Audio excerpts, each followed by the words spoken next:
Hello everyone, welcome back to my channel. So last క్లాస్లో అంటే మనకు పర్స్పెక్టివ్ ఎడ్యుకేషన్ నుండి కొన్ని క్వశ్చన్స్ అయితే నేర్చుకున్నామండి. సో ఈరోజు ఏంటంటే మిగిలిన అన్ని క్వశ్చన్స్ కూడా ఈ వీడియోలో అయితే మనం కవర్ చేసేద్దాం. ఎందుకంటే టైం లేదు కదా అండి.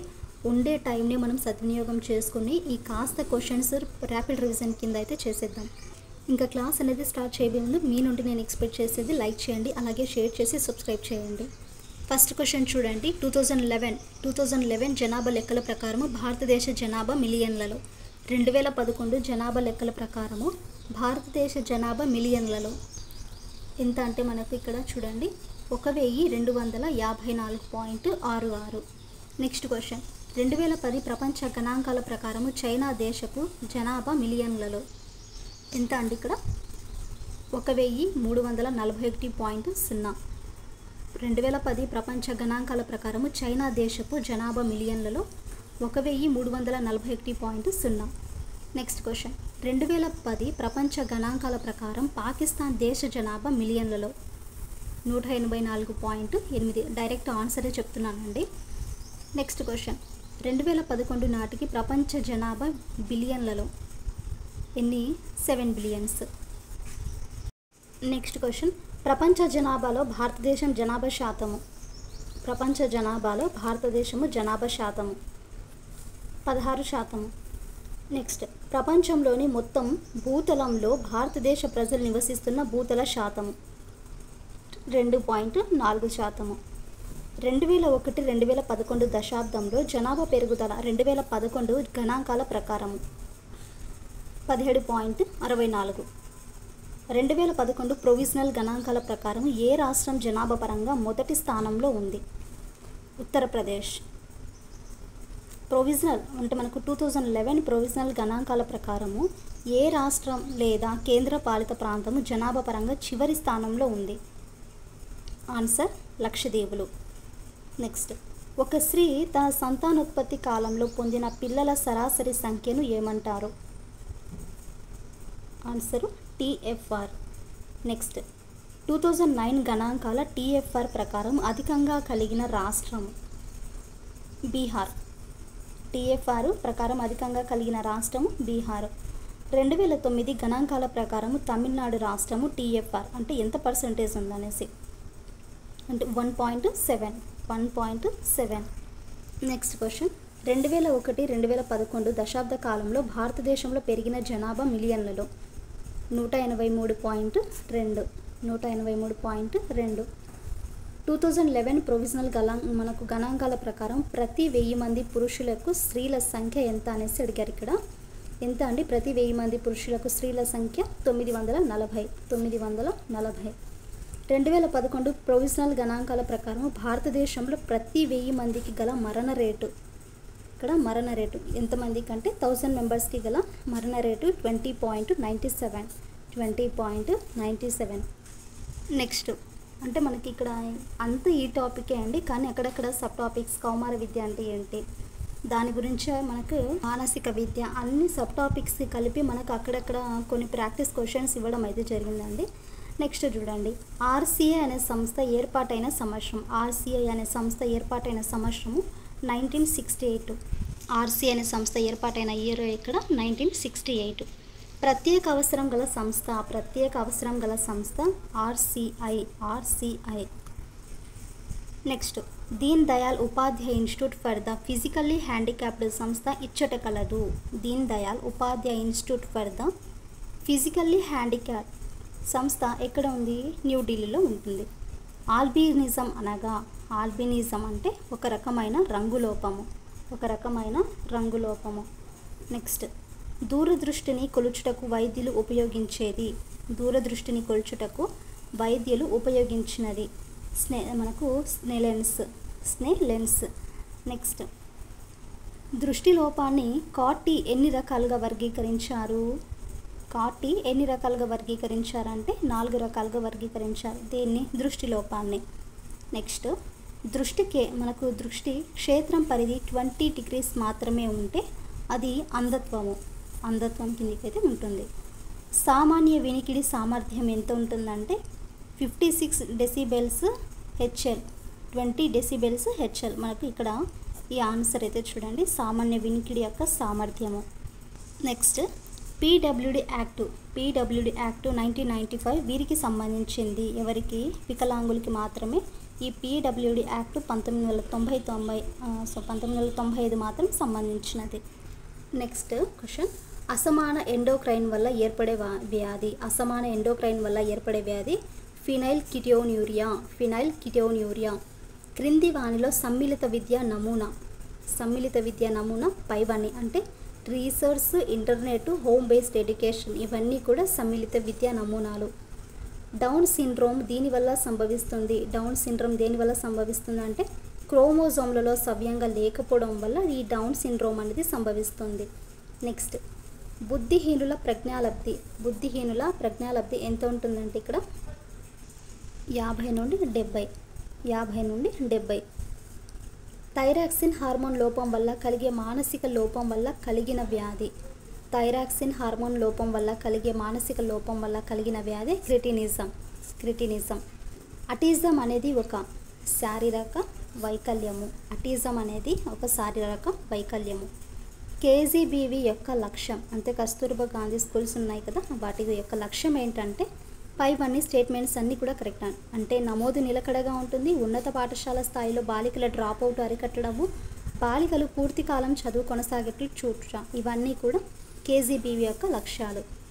ఆర్ఎంఎస్ఏ ఏ తరగతుల అభ్యున్నతికి కృషి చేస్తుంది? 9 నుండి 10 తరగతుల వారికి ఈ ఆర్ఎంఎస్ఏ అభ్యున్నతికి కృషి చేస్తుంది. క్రింది వానిలో మనకు ఆర్ఎంఎస్ఏ లక్ష్యాలు ఏంటి అనేసి ఇక్కడ ఇచ్చారు. అంటే ఇక్కడ ఇచ్చిన స్టేట్మెంట్స్ అన్నీ కూడా కరెక్టే అండి. 2017 నాటికి సెకండరీ విద్యను అందుబాటులోకి తీసుకురావడము, 2020 నాటికి 100% నిలుపుదల సాధించుట, 5 సంవత్సరాలలో సెకండరీ పాఠశాలను ఆవాస ప్రాంతానికి దగ్గరగా ఏర్పాటు చేయడం ద్వారా 75% సాధించడం, ఇవన్నీ కూడా ఆర్ఎంఎస్ఏ లక్ష్యాలు.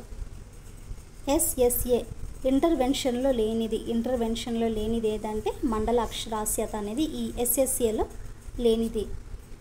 నెక్స్ట్ క్వశ్చన్ కృత్యాధార శిశు కేంద్రిత బోధన అభ్యాస ప్రక్రియలో బోధించే విద్యా కేంద్రాలు ఎన్ఆర్బిసి.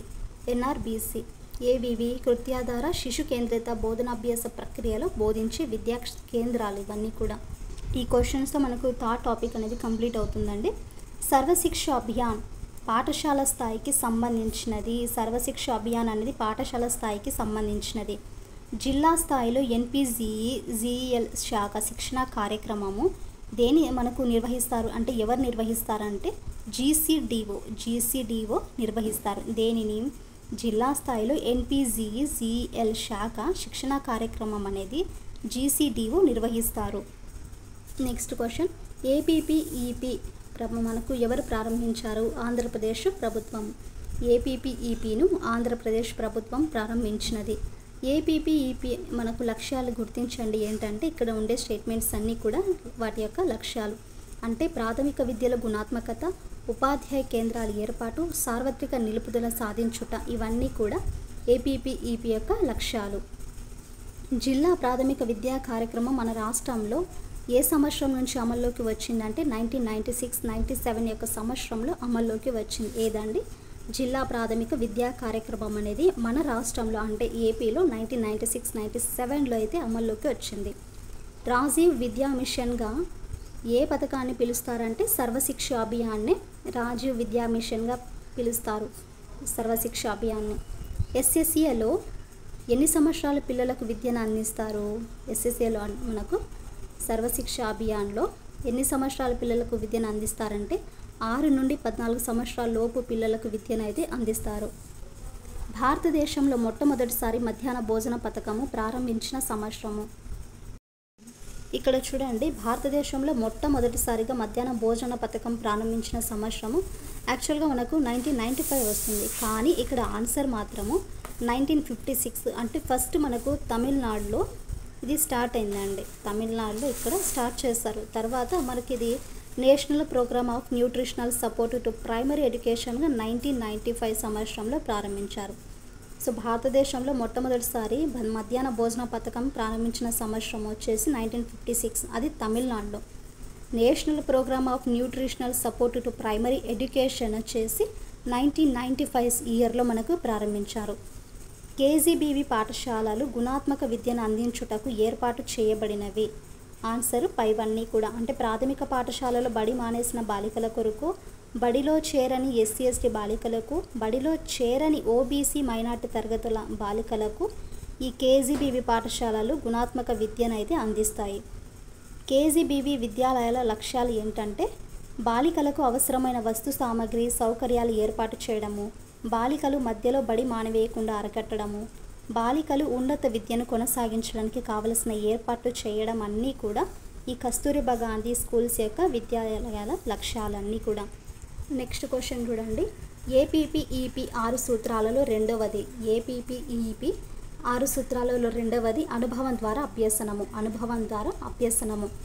డిపిఈపీ ఆశయాలలో ఒకటి. డిపిఈపీ ఆశయాలలో ఒకటి. ఇక్కడ ఉండే స్టేట్మెంట్స్ అన్నీ కూడా కరెక్టే. అంటే ప్రాథమిక పాఠశాలలను పిల్లలకు అందుబాటులోకి తీసుకురావడము, పిల్లలకు ఆకర్షణీయమైన తరగతి గదిని రూపొందించడము, వైయక్తిక భేదాలను బాలబాలికలను తొలగించడం, ఇవన్నీ కూడా డిపిఈపీ ఆశయాలలో ఒకటి.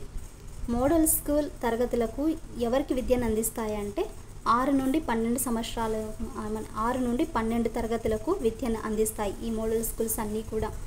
ఆర్ఎంఎస్ఏ లక్ష్యాల ప్రకారం సెకండరీ పాఠశాల ఎన్ని కిలోమీటర్స్ పరిధిలో ఉండాలంటే 5 కిలోమీటర్ల పరిధిలో మాత్రమే ఈ ఆర్ఎంఎస్ఏ లక్ష్యాల ప్రకారము సెకండరీ పాఠశాల అనేది 5 కిలోమీటర్ల పరిధిలో మాత్రమే ఉండాలి. ఆర్ఏఏ ప్రధాన లక్ష్యాలు అంటే రాష్ట్రీయ ఆవిష్కరణ అభియాన్ దేనిలో ఒకటంటే ప్రతి పిల్లవాడు గణితం మరియు సైన్స్ పట్ల ఆసక్తి పెంపొందించుట, ఇవన్నీ కూడా ఆర్ఏఏ ప్రధాన లక్ష్యాలు. నెక్స్ట్ ఆర్ఏఏ రాష్ట్రీయ ఆవిష్కార అభియాన్ ఈ సంవత్సరంలో పిల్లలకు ఉద్దేశించింది. ఏ సంవత్సరం పిల్లలకంటే 6 నుండి 18 సంవత్సరాల వయసు పిల్లలకి ఈ రాష్ట్రీయ ఆవిష్కార అభియాన్ అనేది ఉద్దేశించబడింది. నెక్స్ట్ బడి పిలుస్తోంది కార్యక్రమ ప్రధాన లక్ష్యము. బడి పిలుస్తోంది కార్యక్రమ ప్రధాన లక్ష్యం ఏంటంటే 100% ఎన్రోల్మెంట్ సాధించడమే ఈ బడి పిలుస్తోంది కార్యక్రమం యొక్క ప్రధాన లక్ష్యము. Next question. ఉచిత సైకిల్ పంపిణీ ఏ పథకంలో ప్రవేశపెట్టారంటే బడికి వస్తా అనే పథకంలో ఈ ఉచిత సైకిల్ పంపిణీ అనేది ప్రవేశపెట్టారు. చదువుకున్న పాఠశాలకు నిధులు సేకరించే పథకం ఏదంటే విద్యాంజలి. చదువుకున్న పాఠశాలలకు నిధులు సేకరించే పథకము విద్యాంజలి. లాస్ట్ క్వశ్చన్ చూడండి. కళా ఉత్సవ్ కార్యక్రమం ద్వారా నిర్వహించబడుతుంది అంటే ఎవరి ద్వారా అంటే ఆర్ఎంఎస్ఏ ద్వారా ఈ కళా ఉత్సవ కార్యక్రమం అనేది నిర్వహించబడుతుంది.